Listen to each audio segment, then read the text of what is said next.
for 10 years down in Harrisburg. Near Carlisle, Pennsylvania. Yeah. I went to school in Carlisle, Pennsylvania. Oh, at the War College there? Well, Dickinson School of Law, but right Oh near yeah, War Dickinson, yeah. College. And, that was a great experience. Yeah.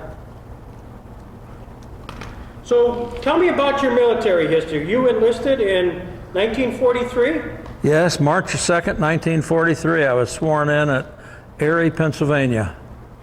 And tell me a little bit about what happened thereafter. Well, we were the largest group that was sworn in during World War II. March of 43, there was over 400 of us. From after we were sworn in, we were given 7 days to go home and take care of any business that we had. And then we were put on a train in Titusville, Pennsylvania, and went to down there by Harrisburg Camp. It's right across the river from Harrisburg.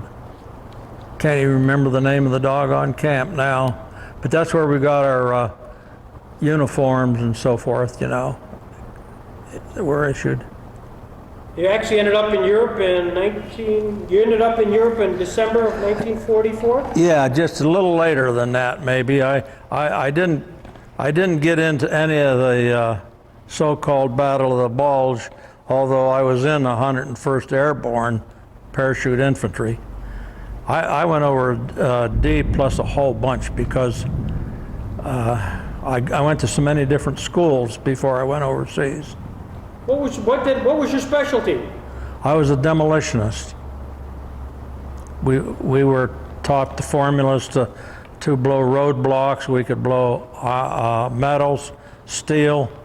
We could blow wood, take trees down with primacord, so forth like that. So when you landed in, where did you land in Europe? Le Havre, France. And then from there, where did you go? Well, from there I went over. I was in Czechoslovakia for a while. We got on. All of us replacements that went over went by truck almost every place that we went. And a six by six, as they called them, and 12 men on a side on a bench in a 6 by 6 truck. And we went to Czechoslovakia, and then I went to different little towns in France. And then we ended up in Berchtesgaden, Germany. We went through Landsberg, Germany. That's the only, I don't know if you'd call it a concentration camp or not, but they burned up a whole bunch of Jews in that town just before we got into it. Do you recall much about that? Did you just go right through? Did you stop at the camp? No, we were there a few days. Really? What was your impression when you walked into that camp? Well, I couldn't believe it. You could see the burnt buildings. There was about 3 buildings there that were like, about like a U.S. Army barracks. And they had locked these Jews inside, all these Jewish people, men, women, and children, and soaked it with gasoline or kerosene, and then set fire to it. And when we arrived in town in these trucks, you could see hands sticking out, you know, where they tried to claw their way out by hand. And Colonel Sink was our commanding officer, and he ordered every man, woman, and child that was able to get a shovel and start digging a hole. We're gonna give these people a decent burial. And I'll never forget the one little kid, he was about 15 or 16, a German kid. He said, "Heil Hitler," like that. A first lieutenant just kicked his little hind end right down into where they were burying all these Jews in a mass grave, and says, "One more outfit like that and we're gonna start covering you up. One more outburst like that, we're gonna start covering you up." And that kid, well, he was trained to do that. Right. You know, he didn't know any different. Did they have the townspeople come and try? Did they the ones that actually buried? Oh yes, yes. Some of the people that were actually digging the trench there that we buried them in were, well, you could tell by looking at them, they were higher class, maybe professional people, a lot of them, but they had to do it, women and all. Yeah. Did you get a sense that they knew what was going on? Well, yes, I do. I think most of them knew because, I mean, they lived right there and they could almost see what was going on. They knew they were locked in there, prisoners. That was the only place that I saw any. I didn't go to Buchenwald or any of those other concentration camps where you see the pictures of the guys. I never saw any of those. Well, but you saw a lot. Well, it was toward the end of the war, and of course the Germans were in disarray at the time.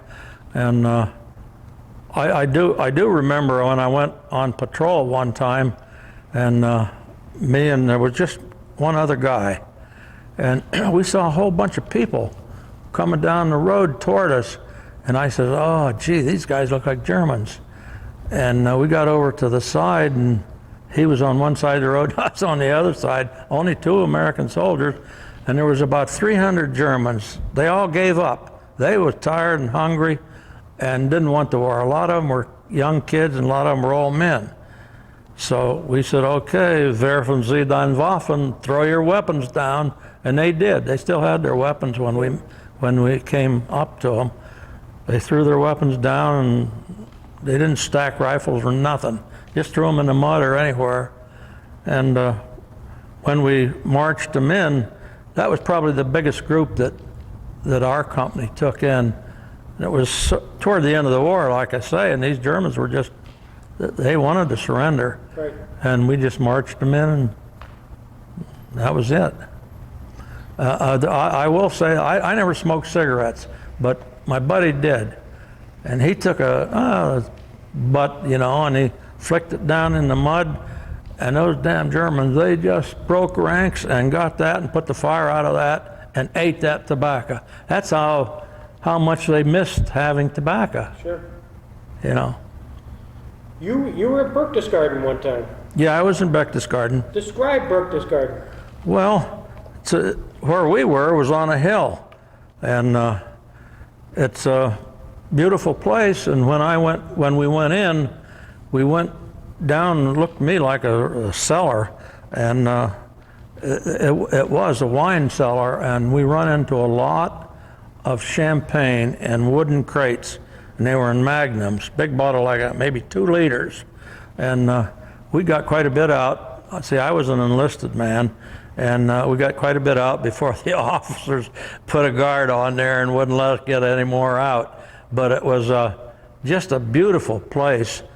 I remember seeing a 1939 Chevy there, and it had an American pack in it, and it must have been made in England because the steering wheel was on the left or right-hand side. And I got into that and was getting going. I said, boy, I got myself a Chevy now. And a big French Algerian, I think he looked like a Negro to me, but he was on the Allied side, and he started speaking French, and I said, no compris, no compris. I got out of there. He was wearing a dagger about that long. I didn't want any part of him. Did you go to the Eagle's Nest?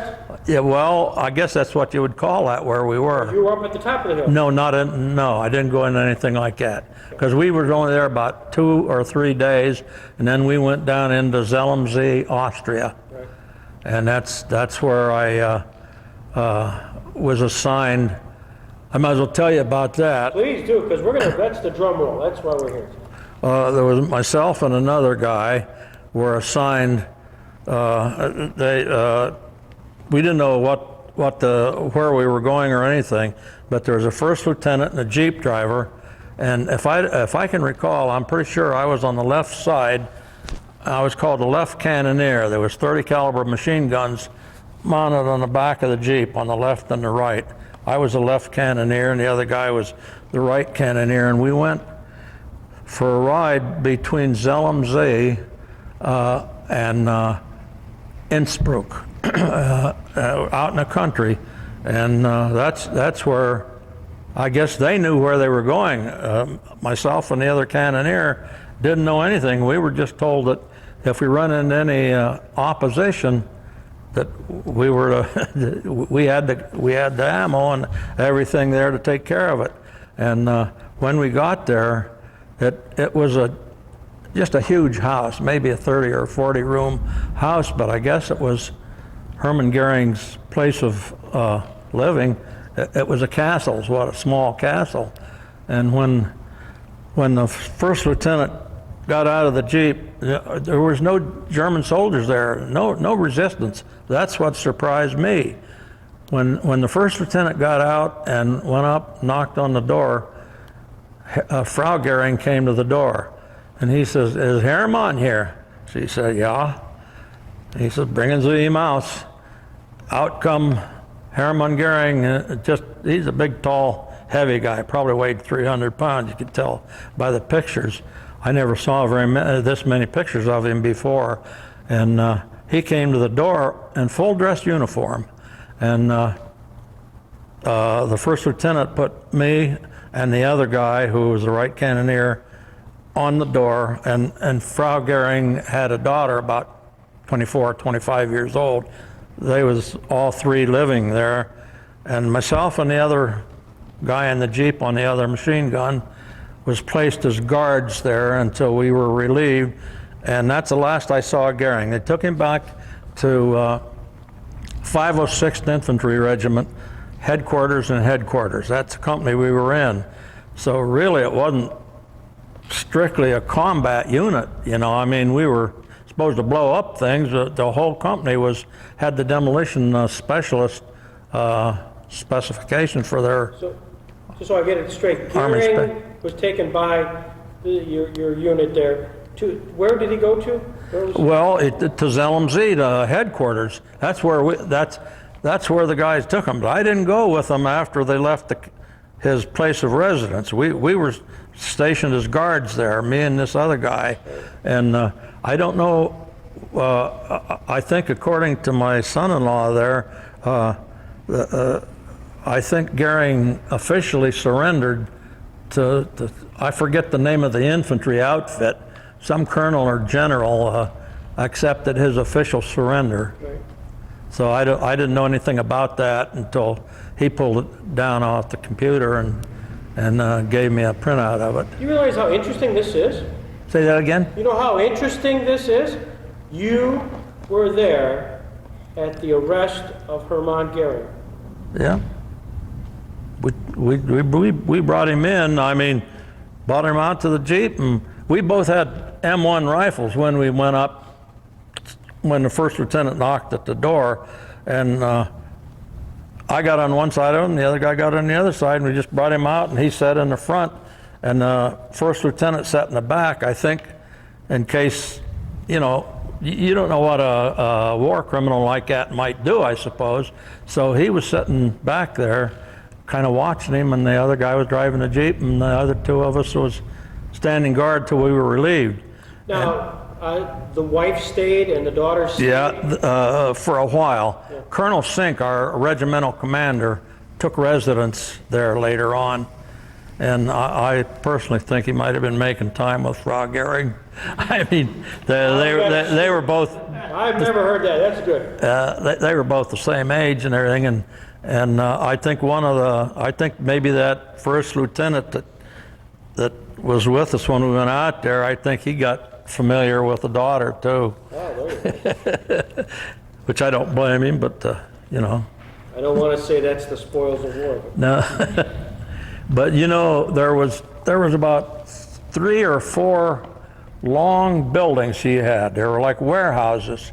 It's the first time in my life I ever saw cheese in a toothpaste container, and they had it, and we opened it up, and we had some hardtack there and spread it on there, and I smelled it. I said, that sure smells like cheese, but I ain't gonna eat it. I says, it could be poison. You know, you're wary of stuff like that. So I didn't eat it, but they had cheese in tubes like toothpaste. First I'd ever seen.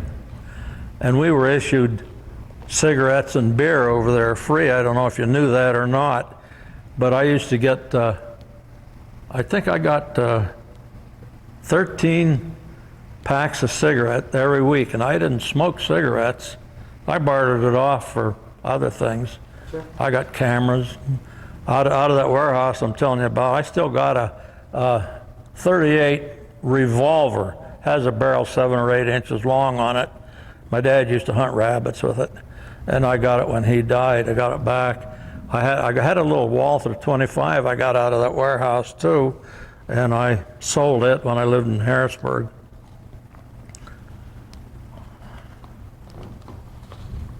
When did you get out of the service? April 16th, 1946. I was in from 43 to 46. Interestingly enough, that was about the time that Jackson cross-examined Hermann Goering. Yeah. Did you follow the Nuremberg trial at all?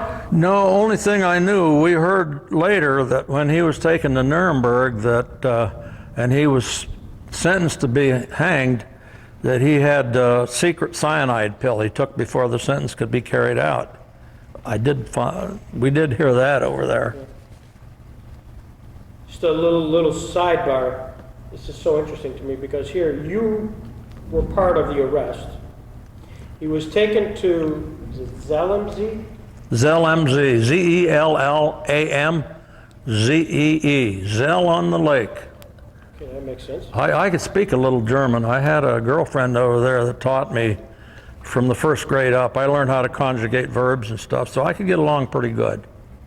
Should we ask about your girlfriend? No, we weren't supposed to fraternize. Just kidding. Because you were there at the arrest. There's a gentleman in Bradford, Pennsylvania, an attorney named Fred Friedman, who was an interpreter. And his role, as would have it, when Goering went to Zellamzee, there they had a news conference at Zellamzee. Because he was treated like a big deal, head of state. He had all of his brass on, just like you sent him off. Mm-hmm. And there were actually colored movies of this. I'll be talking about, I never knew that. As would have it.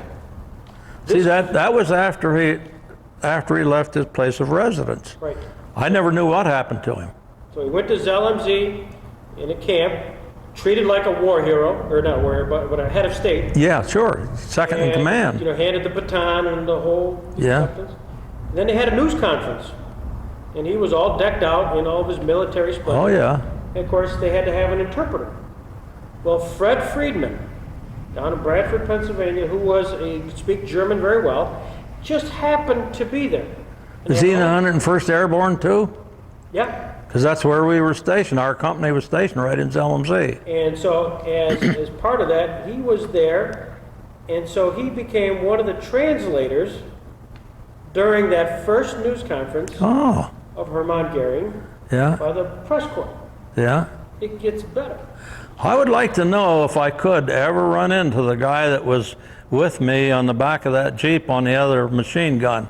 I never did get his name, and to me, I thought when we were assigned to do that, I thought this is a dirt detail, They're sending us on something. We were expendable, in other words, because I don't think our company commander knew what we might run into, and of course we didn't either, It was the very tail end of the war. It might have even been, I don't remember the exact date, whether it was before or after May the 8th, which was when, I guess, Admiral Dönitz made the official surrender on May the 8th, I think. I should know that. Yeah. But little by little, this Jackson Center is piecing together this interesting trail of Goering from arrest to first news conference. Then he was sent off to Luxembourg. Is that where he went? And there he went into Mondorf Palace, which is where all the Nazis were. That was a holding tank. They didn't go to Nuremberg. They went to Mondorf Palace. We had a guy here who was the head of the Army Intelligence Interrogation Unit, who was in Mondorf. And who did he interrogate? But Hermann Goering. So we're pretty well piecing this whole story together here, and now you're at the beginning. Yeah. For the record, what's your full name? Thomas Holbert, Holbert. That's my mother's maiden name. Kysor's my last name, Kysor. I guess that's why I could learn German pretty good. Are you related to Charlie Kysor, the attorney? How's that? Are you related to Charles Kysor, the attorney? No, see, our name is spelled Kysor. I don't Well, know. one of my forebears was a Revolutionary War Hessian, was fighting with the English, and Washington, when he went over the river into Trenton and surprised all them guys, he told them Hessians, them paid mercenaries, come over and fight with us colonials. We'll give you a piece of ground so you can do some farming when it's over with. And this, my great, I don't know how many greats in there, but his name was John Ernest Nicholas Burkhart, Kysor. And he's buried up in Kaiser Hill, New York. I saw his gravestone. Before I get away from the Goering, when you saw him, describe him to us. Well, I thought he was about as big as any man I ever saw, because he was, well, the average World War II guy was around 5'8". I was a little bit shorter than that. But Hermann Goering, I don't know how much he weighed, but I think he must have weighed 300 pounds, and he was about 6'3" is what I judged he was. My impression was he's a big guy, and you know, the Luftwaffe was a powerful arm of their arsenal back those days. He had, other than just a normal salutation, there really was no other conversation that you recall hearing. No, the only thing is them 300 soldiers that me and another kid got a hold of. I was surprised how they gave up, and of course, when at that time we used to have to stand guard in Zelmzee, and I'll never forget this one little kid come through there on one of them little motorcycles, and the fastest it would go would be maybe 50 or 60 miles an hour because their gasoline wasn't very strong. And I had my rifle at port arms, and I says, "Halt!" He just kept booking right along, and I said, "Halt!" And I fired a shot over his head. He came to a pretty quick halt. He came back all excited, and he said, "Ich fahre 90, ich fahre 90."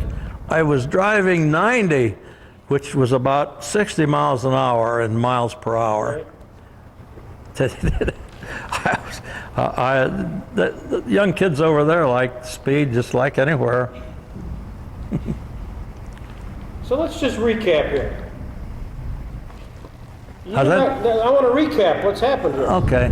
For me, Yeah. one is you went to a concentration camp. Yeah. So Well, I don't know if you'd call it that or not, but it's where they were holding a bunch of Jewish people. And they ultimately killed him. Yeah, they burned them all up. That's pretty good. In Landsberg, Germany. You know, that's where Hitler was in prison, and there's a memorial there to Hitler. You know, after he got out of jail, he became a hero when he got in the right party and everything. You had 300 soldiers surrender to you. Yeah, the two of us. You were at Berchtesgaden, which is the home of Hitler, That was his favorite hideout or resort type place, yeah. and stealing champagne there. Yeah, we sure did. We got a lot of champagne. And you were at the arrest of Hermann Goering. Yeah, well, I don't know if you'd call it the arrest. We just picked him up. It's an arrest. And no people there to guard him or anything. Well, No you resistance. You didn't go for a joyride. I knew that. No. Sound effects. This is great sound effect. I love it. Perfect. Couldn't have planned any better. Wow. What have I missed here? I don't know. Nothing that I can think of. This is terrific. Incidentally, we were in headquarters company of 506 that I was in. When we came from Fort Benning, Georgia, after we finished our jump training, we were given a Army specialty number. Mine was I don't know the number, but we were all demolition experts. And and they says, when you go overseas, now you're going to get 5 stripes. You'll be a technical sergeant. And when I was assigned as a replacement, the whole company had the same spec number. So they couldn't make every soldier in there a technical sergeant, so we never did get stripes. The only thing I ever blew up over there was a German ammunition dump. Boy, what a big boom that was. Yeah. Never did get to blow up any waterworks or electrical plants or anything like that. I went over there too late, really. Yeah. You live in Butler right now, don't you? Yeah, right now. What's your address? 336 Sandy Point Road, Emlenton. Emlenton is not in Butler County, but I live in Butler County. I see Emlenton when I'm going down 79. 80. 80. Yeah, it's right on the old exit 5, exit 42 of I-80. I only live a mile from there. What's your phone number? 724-867-6224. This is so great. Thank you. You're welcome, I'm sure. Questions for Lieutenant Geller? What happened to the women and how long did he guard there? How long were you at the Goering residence? Oh, I was probably there less than 4 hours. Just one turn of guard duty, that's all. And so Frau Goering and Emma, that's his daughter, Yeah. they stayed there. Yeah, didn't they leave were, there. that's when, by the time I left, they were still there. I don't know where they went after that. Because Colonel Sink, as I said, our regimental commander, took up billets there. And you have a suspicion. You have a suspicion of what was going on there. That's a great story. Yeah. Wow. Thank you very much. Yes, sir. Thank you. Thank you.